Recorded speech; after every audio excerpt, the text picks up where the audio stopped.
jërëjëf comme ni nga ko waxee depuis le 24 décembre lañ commencé woon festival Sële ba yoon bi njëkke ca foire ba yàlla dogal activité yu bëri ñu prévoir sax dañ ko arrêté woon ndax dañu amoon dëj ci diggante bi waaye kon ni ko waxee tey mooy le 30 décembre mooy guddi gi ñu jagleel le monde hip hop ndax festival daf ci am ay mbir yu am solo à part la foire ak les activités yu mu àndal le 30 décembre mooy le monde hip hop moo ko moom le 31 décembre nag mooy jour fin d'année bi nga xam ne y aura des feux d'artifice ak l'ensemble artistes yi fi nekk yëpp yi nga xam ne ñu ngi ci mbalax ak yeneen couche yëpp dinañ fi daje le 31 donc tey comme ni nga ko waxee monde hip hop moom bis bi ak yi ànd ak hip hop moo tax tey ñu ñëw xool see xarit li ñu doon def mu nekk lu am solo ndax liste bi ñu defoon sax pour artistes yi def hip hop dafa mujjee doublé loolu dafa wane ne rek yëmbal xale yu bëri ñu ngi fi def hip hop nekk ci milieu bi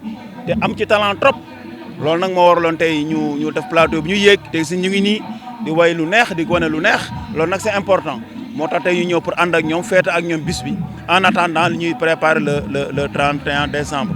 comme ni nga ko xamee aussi le 31 décembre nekk bis bu am solo ci ñun ndax di su fin d'année la mais nag dañu seetlu na yëmbal dañaan am jafe-jafe léeg-léeg ci feet yu mel nii. moo tax depuis bi ñu ñëwee bi ñu créé festival Sële ba yoon bi ñu koy tëjee le 31 décembre ak fête bu mag fête bi nag dinañ def feu d'artifice bu mag jënd ay feu yu rafet yu cher taal ko ba ñu xam ne wax dëgg yàlla yëmbal am nañu bëgg-bëgg am nañu lu baax lu ñu bëgg.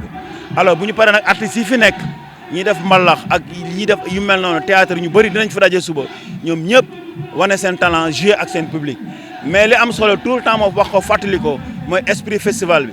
plateau bi ñu teg suba dinañ koy gën a renforcer mu nekk plateau bu mag a mag a mag dañ ko def rek pour jagleel ko artistes yi nga xam ñoom ñooy jouer yëmbal moo tax da bu ñu jëlee artiste bu mag feneen ñëw ne ko ñëwul defal ñu concert non non non c'est pas ça l'esprit mooy def plateau bu mag bu mucc ayib bu fort ba pare nag o artistes yëmbal yi ne leen ñëw leen ngeen jouer artiste bu mën dara rek na nga ñëw yéeg xam ne plateau bi yaa ko moom nga ñëw jouer dajek say rak dajek say doom dajek say xarit say jarbaat jouer si seen kanam loolu moo waral festival bi te suba artistes yu mag yi nekk yëmbal yëpp confirmé nañu ne suba dinañ ñëw ànd ak ñu fête bi ak artistes yu topp ñoom ñëpp nee nañu suba dinañ ñëw incha allah fête ak waa yëmbal noor ànd ak seen askan feetandoo fin d'année bi mu nekk loo xam ne ñunu neen lay doon ak artistes yi wër aussi commune bi am na ñu invité yi dinañ ñëw mais li ci gën a solo daal artistes yi nga xam ne ñun ñoo dëkk ci biir yëmbal noor dinañ wane seen talent wala seen xarañan te suba incha allah dinañ ko def. très bien xam nga festival Sële ba yoon bi benn axe la ci programme bu ñu teg pour la culture ci fii ci yëmbal Nord bi ñu ñëwee li njëkk a seetlu ci yëmbal Nord mooy commune la boo xam amul benn infrastructure boo xam ne ñi fi nekk ci wàllu culture mën naa citer yu bëri sport ak yeneen mais dañoo nekk ci culture moo tax ci culture laay yem ñi fi nekk am ay talent mën a wane seen bopp am na sax ñu ci góorgóorlu ba génn réew mi ba dem bitim réew ba ñëpp di leen dégg ci àdduna bi mais dañoo seetlu fii ci commune bi amul ay infrastructure yoo xam ne bu ñu fa nekkee bëgg a jouer ay programme fii ci biir commune bi mun nañ ko fi jouer mënuñu daje fenn pour daje ay ni wane nga xam ne mooy doomu yëmbal lu ñu mën loolu nag moo tax premier axe bi njëkk a teg bi ñu ñëwee programmatical mooy attaquer ce qu'on appelle les infrastructures moo tax gis nga ñu réfectionner le grand foyer de yëmbal def fa vraiment xaalis bu bare fan ci ñëw incha allah dinañ ko inaugurer def fa lépp lu war ci commodité ba ku fa ñëw xam ne yëmbal am na salle boo xam ne ku nekk mën nga jóg fu ne ci àdduna bi ñëw produire fi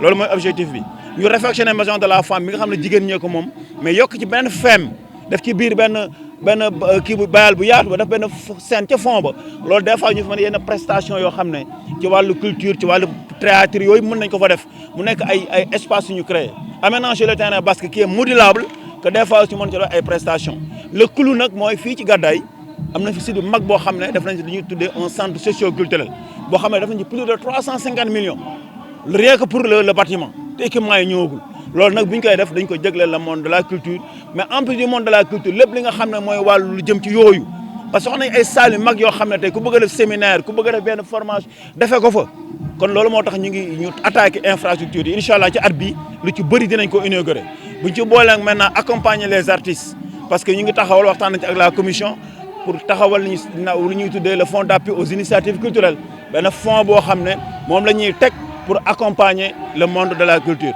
loolu ak initiative yi nga xam ne mi ngi fi loolu bu ñu ko defee dinañ mën a yéegal culture ba artistes yi nga xam ne ñu ngi fi ñu mën a génn ndax am nañ artistes yu mag yoo xam ne bu subaa boo ñëwee le 31 décembre da nga leen fekk fii yoo xam ne adduna bi ñu ngi leen di wër lu kenn laa ciy cité mooy le grand artiste Jo Mansour bi nekk États-Unis nga xam ne mi ngi def lu rëy rëy ci adduna bi suba dina ñëw doomu yëmbal la fii la juddoo fi la yoroo dina ñëw suba joué yenn artistes yi fi nekk ñoom Fatou Lawbe ñoom Ñoogu Mbaye ñoom Ami Collé bugguma cité Madiagne Mbaye nga xale yooyu ñoo ak ñeneen ak ñeneen ñoom ñi ngi fi am talent ñëpp ñu ngi fi te suba ñoom ñëpp dinañ ñëw fii joué ba ñëwoon ne yëmbal am na artistes yu mag am nañ ay invités yu bëri yoo xam ne suba dinañu am suñu rakk dina ñëw Seydina Apprenti jóge na bitim réew ñëw pour rien que wane boppam ak yenn artistes yu bëri mën naa leen lim ñoom ñu ak ñeneen bu subaa dinañ ñëw joué boo nee yëmbal am na ay xale yu baax yoo xam ne bitim réew ñu nga fa te bu ñu ñëwee incha allah nañu wane culture yëmbal noonu. ah mais bien sûr parce que ñu ngi ci déjà ñu ngi xeex pour stade bi terminé bu terminé ñu am infrastructure boo xam ne norme internationale la durant les jeux avec les programmes yëpp nañu xool nu ñu ci mën a intégré ba yëmbal noonu joué ci un rôle bu ñu amee stade am centre socio-culturel amee infrastructure yoo xam ne si digne de son nom boobaa yenn partie ci jeux yooyu mun nañ ci am fii ci Yeumbeul Nord et Yeumbeul Nord accessible à partir de la corniche yooyu yëpp plaidoyer yi ñuy def la yoo xam ne incha allah bu ñu ko defee Yeumbeul Nord dina mën a jóg ci wàllu culture te bu jógee ci wàllu culture rek adduna bi yëpp dinañu xam. Oui, comme vous le savez, cette année nous célébrons la 3e édition du festival Célébéyone. Le festival a une particularité, c'est une série de programmes du 24 décembre au 31 décembre. On commence par une grande foire que nous organisons dédiée aux artisans. Et dans le programme même de la foire, qui dure une semaine en général, il y a des séries d'activités. Chaque jour, il y a des activités dans cette foire. Maintenant, le clou, à la fin du festival, le 30, c'est dédié au monde du hip-hop. C'est aujourd'hui, nous sommes là, c'est le 30. Nous célébrons le monde du hip-hop. Demain, c'est le 31. On va fêter la fin d'année avec les feux d'artifice et autres. Mais après, maintenant, il y aura un grand concert où l'ensemble des artistes que nous avons dans la commune vont venir se produire. Alors là, c'est très important parce que là, comme j'ai dit tantôt, le festival a un esprit. On aurait pu mettre un plateau, inviter d'autres artistes et les payer, ils venaient faire un concert. Mais ça, c'est pas ça l'esprit. On met un bon plateau, un plateau digne de son nom, vraiment, et on invite les artistes de Yeumbeul Nord de venir produire chez eux, devant leur famille, devant leurs fans, devant leurs sœurs, devant leurs enfants même. Et c'est ça l'esprit de Célébéyone. Et on a reçu une longue liste et tous les artistes qui sont à Yeumbeul vont produire. Il y a les artistes comédiens qui devaient jouer le samedi passé, il y a une liste. Aujourd'hui, tous les hip-hoppers vont passer et demain, tous les malachman et les autres activités vont passer. C'est que tous les artistes vont défiler sur cette scène et jouer durant le festival. Et demain, maintenant, ce sera la fin. Et puis, on va bien clôturer demain le festival. Et vraiment, c'est une réussite pour nous. Parce qu'aujourd'hui, tous les artistes qui habitent à Yeumbeul Nord, ils ont manifesté leur intérêt et le désir de venir jouer. Ils seront là, ils vont jouer gratuitement. Ils ne demandent pas de per diem, ils ne demandent pas de cachet. Ils disent nous venons produire pour notre commune. Et ça, c'est hyper important. Et tous, ils ont confirmé. On a des artistes qui sont là dans ce pays. Il y a des artistes qui sont au niveau international, qui font de grandes choses au niveau mondial. Et ils sont de Yeumbeul. Je vais citer juste un exemple. Jo Mansour, que vous connaissez, qui est aux États-Unis. Il est là au Sénégal, il est de Yeumbeul. Demain, il va venir produire. Et les artistes Seydina Apprenti, qui est à l'étranger, il est là, il va venir jouer. Il y a d'autres artistes, Fatou Lawbe, qui est l'icône de la musique yemboloise que nous connaissons sur le plan international, va venir demain jouer. Les autres, Ami Collé, Biram Dieng, Ndiogo Mbaye, Madiagne Mbaye, je peux en citer autant qui sont là aujourd'hui, qui vont demain jouer ici. Pour dire que c'est ça l'esprit, que les Yembolois verront demain leurs artistes se produire devant eux et ce sera une grande fête. Vraiment tout ça, on l'a fait dans le cadre d'un grand festival. Et là, c'est l'occasion de remercier l'ensemble des organisateurs. Il y a une grande commission dirigée par M. le maire, Gérard Gomis, qui est chargé de la culture, qui dirige la grande commission d'organisation de ce fait depuis 3 ans. Et il est accompagné par l'adjoint au maire chargé de la culture, les conseils municipaux, M. Laurent Menny, il est là, il y a d'autres conseils municipaux avec tout mon cabinet. Et l'ensemble du conseil autour de cette commission qui gère le grand festival. Nous nous tirons un grand chapeau.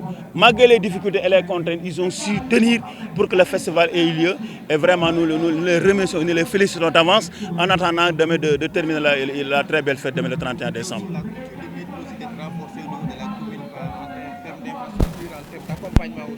Oui, comme on le dit, donc nous, notre programme, lorsqu'on est arrivé, on a constaté qu'à Yeumbeul, il y a beaucoup de talents. Il y a beaucoup d'artistes, il y a beaucoup de créations. Mais il n'y a pas d'infrastructure. Et ça, vraiment, c'était un paradoxe. C'est pourquoi on a dit que le premier maillon de notre programme culturel, c'est d'aller vers la mise en place des infrastructures culturelles. C'est pourquoi on a réfectionné le foyer des jeunes. On a mis vraiment beaucoup de millions pour avoir une structure vraiment moderne. Et Inch'Allah, dans quelques jours, on va l'inaugurer. Et vous allez venir voir que le foyer des jeunes va avoir une autre image. Vraiment, demain, quand vous regardez ce foyer, vous allez constater qu'on a mis les moyens pour avoir une salle moderne, une structure moderne, avec tous les équipements que ça vaut. Et pour que demain, tout artiste, tout un chacun peut venir utiliser ce bijou pour faire toutes les prestations que vous voulez faire. Et ça, c'est très important. Au-delà du foyer des jeunes, on a réfléchi à la maison de la femme qui est dédiée aux femmes. Mais on a aménagé la maison de la femme avec un fond de scène qui permet des fois de faire certaines scènes de théâtre et autres aménagées. C'est des infrastructures. On a aménagé aussi un terrain de basket qui est multifonctionnel, qu'on peut utiliser aussi pour des fois faire certaines cérémonies. Maintenant, le clou, c'est l'investissement qu'on a fait sur le site de Gadaye, où on va construire un centre socio-culturel qu'on a déjà financé, qui est dans le budget, qui a déjà même démarré, qui va nous coûter 350 millions, rien que le bâtiment, en attendant d'avoir l'équipement. Et tout ça, on va l'inaugurer pour mettre ça à la disposition du monde de la culture, mais effectivement aussi avoir des infrastructures qui peuvent accueillir n'importe qui. Des salles modulables, des salles de réunion, des salles de séminaire, tout ça sera à l'intérieur pour que Yeumbeul Nord puisse accueillir ses enfants, puisse accueillir même d'autres qui viendront vraiment utiliser ces infrastructures, qui vont accompagner et booster la culture. Oui, comme vous le dites, nous sommes en train de construire le stade municipal qui a coûté plus de 1,5 milliard. Donc le stade va démarrer et au bout de quelques mois, Inch'Allah, on va l'inaugurer. Dès qu'on l'inaugure, déjà, peut-être ça coïncidera avec le moment des Jeux Olympiques. Là, nous sommes en train de construire des mini-stades dans le ainsi de suite, ainsi de suite. Tout ça, c'est pour pouvoir demain. Et effectivement, on va terminer aussi le centre socio-culturel. Ça permet demain, toute activité qui se fera au niveau national, que Yeumbeul Nord puisse jouer sa partie. On pourra accueillir une partie des athlètes ou bien une part des activités pourra se faire à Yeumbeul Nord. C'est notre objectif. Et nous sommes très accessibles à part de la VDN. Beaucoup de choses peuvent se faire aussi à Yeumbeul Nord. C'est pourquoi nous nous investissons et nous appelons tout le monde à s'investir davantage.